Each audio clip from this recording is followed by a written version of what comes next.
And now to our text in Hebrews chapter 2, beginning with verse 10.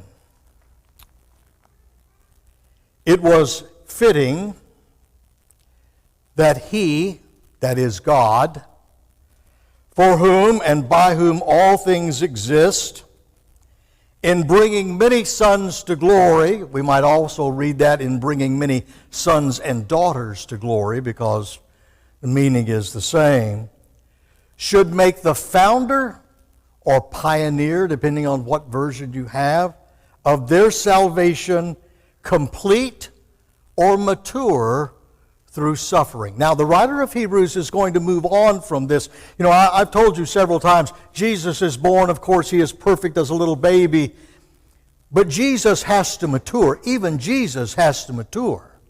And the text tells us that He grew in wisdom and in stature and in favor with God and in favor with God and men. So Jesus has some maturing to do, and God is operative in Jesus' maturing, and God does that through the suffering that Jesus underwent in His life. And His suffering was not only that on the cross, but His daily suffering that He went through. God was molding His character.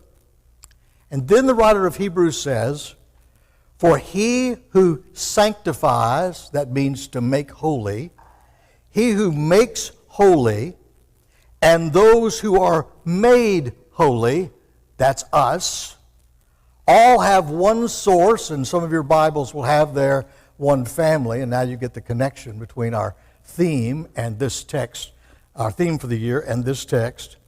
And that is why He is not ashamed to call them brothers. And we can put there, He's not ashamed to call them brothers and sisters. All right? The writer of Hebrews has said that God operated in the life of Jesus to make Jesus mature so that He would be our leader and could be our leader as God moves us. That's the sanctifying part, the making holy part. As God moves us into His family. When we become children of God, God makes us holy.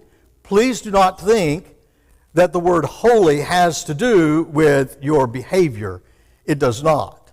Because you're holy, you ought to behave in a particular way, but holiness doesn't have anything to do with behavior. Holiness has to do with status. God has made you like Him. God is, Isaiah says, holy, holy, holy. There is only one God. He is unique. He is other. There is nothing like Him. And God, in making us holy, makes us unique. He makes us other like Him. And He does it by bringing us into His family. But let me ask you something. I'm connected to a lot of family. Okay? Monica and I have a family. But I am connected also to Monica's family through her. And we have 3 boys. And those boys each have their families, and we're connected to those families. And then I have had aunts and uncles, and I have cousins, and they all have families. So I have connections with those families. So which family should I be most attentive to? Which family of all the families that I am connected to should I give my allegiance? It's okay if you scratch your head. Okay? Hadn't quite thought about that one before. Well, it's Monica and I's family, right? She's got to come first. But think about that for a moment. Christ, in making us holy, has brought us into what? Into God's family, right? And not all the members of my family, extended as it is, are part of God's family. So which family deserves my greatest devotion, my greatest attention? That it is God's family that deserves that. I hear my mic going in and out. Is it going in and out? A little bit. Yeah, okay. All right, we're working on it. We're working on it. All right, so I want to talk to you a little bit this morning about that and about our allegiance to the family of God. In order to do that, I've got to tell you two stories. The first one's longer than the second one, but off we go. We move to the book of Matthew. And Matthew tells the story of Jesus coming into this world. Matthew mentions the birth of Jesus. Jesus was born. And he mentions that Jesus was born in Bethlehem. But Matthew just kind of jumps right over the birth. He says, oh, but he's got the wise men. Yeah, but that doesn't have anything to do with the birth.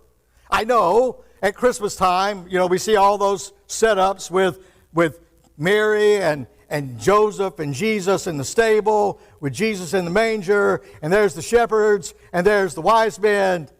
But all that's wrong, okay? Because the wise men don't enter into the picture until a couple of years after Jesus was born. And Matthew just says Jesus was born.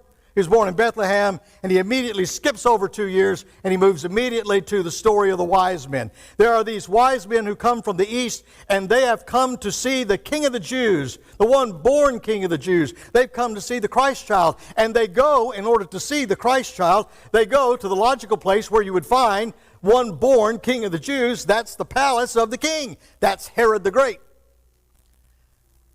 But Herod the Great doesn't know anything about Jesus. And he's pretty concerned.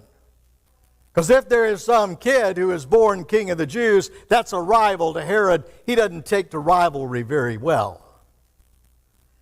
And he calls his advisors in, and they say, well, if they're talking about the Messiah, yes, he's supposed to be born in Bethlehem. I find it interesting. Herod, the king of the Jews, doesn't know anything about the Messiah.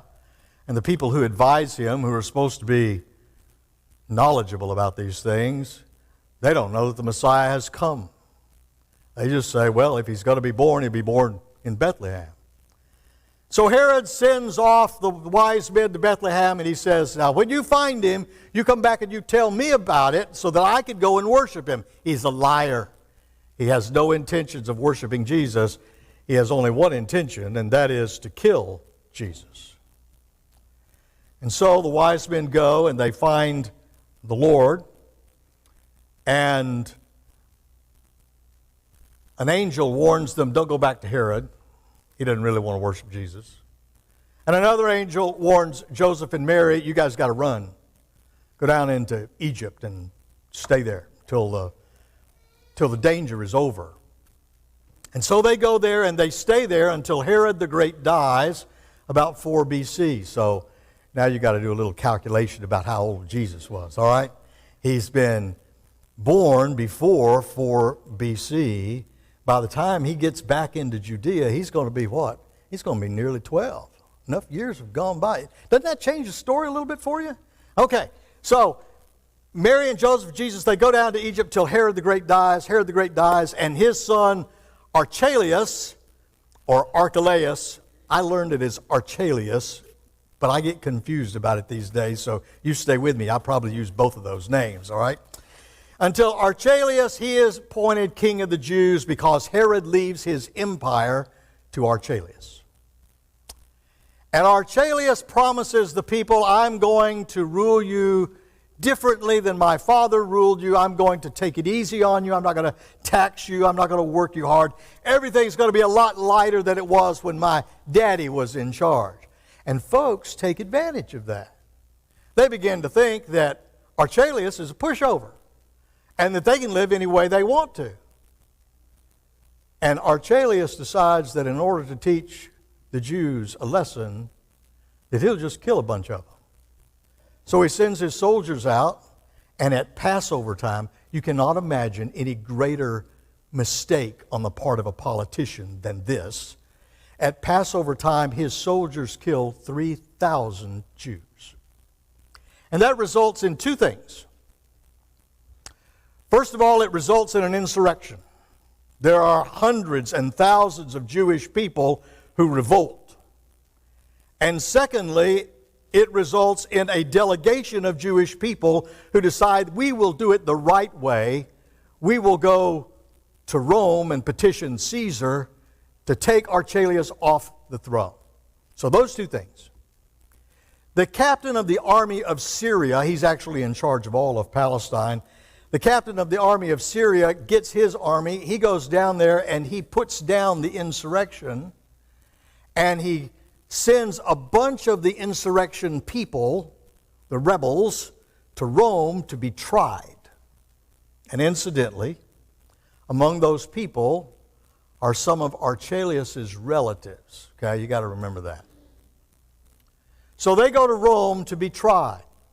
And the delegation of people who are going to try to do it the right way and petition Caesar to take Archelaus off the throne, they go to Rome as well. But Caesar happens to see the rebels first. And interestingly, he lets them off the hook. He sends them all back home except for the relatives of Archelaus. Josephus, the historian, says that he put them to death because they showed contempt for justice by fighting against a member of their own family. Now, don't forget that, okay? How dare these relatives of Archelaus oppose Archelaus? Families are supposed to stick together. And then Caesar turns to those who are petitioning him for the removal of Archelaus, except there's not too many people left, because after Archelaus puts to death those insurrectionists who are members of Archelaus' household, the members of Archelaus' household who comprised the delegation, they all back out. So there's nobody left. Why'd they back out? Josephus again says, they did not want to be disgraced in the eyes of Caesar for acting against their own kin. Archelaus stays king until 6 AD, when he is finally removed by Caesar. But I've told you this story in order to illustrate something about family in the ancient world. There was no greater bond in the ancient world than family. Make no mistake, there were still people in families who didn't get along with each other. They're just like families today, right? You have these little spats. But the union of family in the ancient world was so strong that while there may have been some discord in your family, you certainly didn't want anybody to know about it, because anybody who found out about it, it didn't matter what side you were on, anybody who found out about it would think badly of you because you can't get along with your family. Family is the most important social unit there is as far as the ancient world was concerned. And you all have to stick together. And so families might have gotten on the bad side of one another, but they didn't tell anybody. And if anybody ever came against my family, hey, didn't matter what differences we had, we all came together and we fought together as a family. Interestingly, the close bond in a family in the ancient world wasn't just husband and wife. In fact, it wasn't even primarily husband and wife. Because people in the ancient world had a habit of dying early. Chances are your daddy's not going to live long enough to see your children, not going to live long enough to see his grandchildren. They will spend more time with their brothers and sisters than they will with their parents. And so the big bond in the ancient world was between brothers and sisters. And that bond was deep and the bond was strong. Now, it was so strong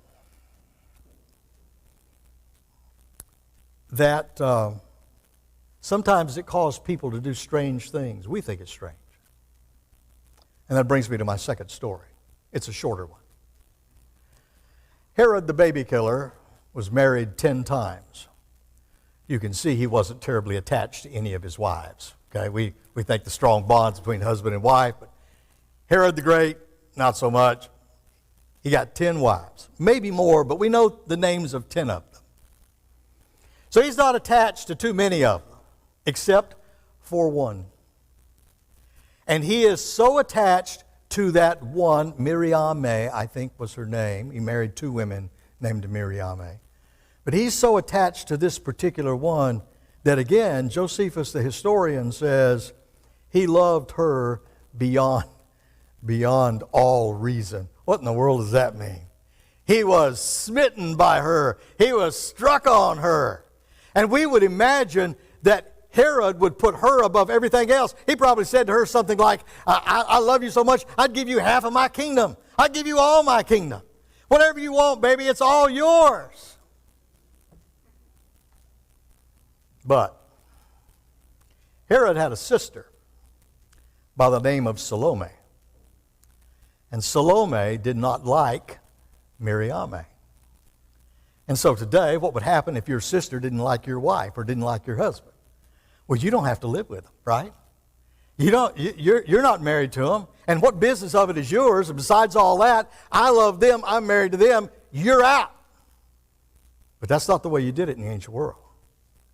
In the ancient world, your bond was closer to your brothers and sisters than it was to your husband or to your wife. So when Salome complains about Miriam and says you need to get rid of that woman, Herod, who loves Miriam beyond all reason, puts Miriam to death. That's how strong the bond was in the ancient world between brothers and sisters. Now, I've told you these two stories to make this point about God's family. The New Testament comes out of a world where the strongest unit in society is family, and the strongest part of family is with brothers and sisters. Have you ever wondered why, when you read the New Testament, there are all of these references to brothers and sisters? Fact of the matter is, the word for brother occurs in the New Testament 342 times, but about 125 of those times, it doesn't just mean the male sibling, it means brothers and sisters. So in virtually every book in the New Testament, congregations are being addressed as brothers and sisters. And when it does that, it reinforces this bond that we have in the family of God. You and I are brothers and sisters. In the ancient world, when inspired writers wrote all of this, they expected that in the family of God, those people who have been made holy, placed into that family, that their bond with each other would be as tight as real brothers and sisters. But the New Testament goes a step further. Yeah, I'm a part of God's family, but I'm a part of my family too. My blood family. They're all my spiritual family, but I've got a blood family. Which one comes first? Matthew, Mark, and Luke all tell the same story. And I think it's there to emphasize something to us. Jesus' mama and his brothers and his sisters are a little peeved with Jesus. Mary and Joseph raised Jesus to be a quiet carpenter. You don't want to you don't want to stir anything up. You just want to keep your head down. You got a family to take care of. You got to make a living. So you just do your work, working in wood. But Jesus is not that way.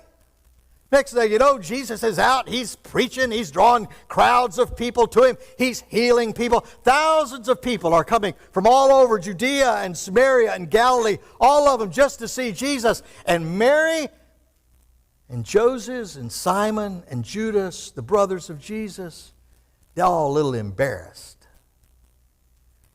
He's out of his lane. Actually, the Bible says they thought he was out of his mind, right? So they decide to have a family intervention. And they all go to where Jesus is. The problem is they can't get to Jesus because of the crowd. So they send a note, send a message in. Your brothers, your sisters want to talk to you. Now look, in the ancient world, when your brothers and sisters said, we need to talk to you, what'd you do? You came. Why? Because that's the tightest union. So they give Jesus the note. Your brothers, your sisters, they all want to see you. And what does Jesus say? Who are my brothers and my sisters? And then he points to the disciples. And he said, these are my brothers and my sisters. He's not saying that they're his brothers along with his blood brothers. He's saying they're my brothers and those guys aren't. For he says, everyone who does the will of God is my mother and my brother and my sister. Do you see? Jesus is emphasizing that in God's family, there is no one closer to us. There can be no one closer to us than each other and our brother, Jesus. All right. 2 points and I'll be done. The first one has to do with all these sibling stories in the Old Testament. You know the ones, right? Cain and Abel, Isaac and Ishmael, Jacob and Esau, exactly right. Joseph and his 12 brothers. Why do we have those stories? Well, they're interesting stories. It's about brothers who can't get along with each other, right? But God works in His providence through it all. Don't go to providence yet. Deal with the stories. Why do we have those stories? Those stories are shame stories. This is how God's people have behaved in their past. The message is, cut it out. You can't behave that way in your family. You especially cannot behave that way in God's family. Jesus calls us, this is the second point, Jesus calls us to this revolutionary idea that our allegiance and fidelity and faithfulness is to one another as part of the family of God. Jesus even says, whoever loves father or mother more than me is not worthy of me. Whoever loves his son or daughter more than me is not worthy of me. And everyone who leaves houses or brothers or sisters or father or mother or children or lands for my sake will receive in this life 100-fold, and in the life to come he will receive eternal life. We have all, those of us who have been made part of God's family. And there are some here who have not been made part of God's family. But all of us who are, God calls us to stick together. And our allegiance is to one another and our brother, Jesus Christ, first, foremost, above all.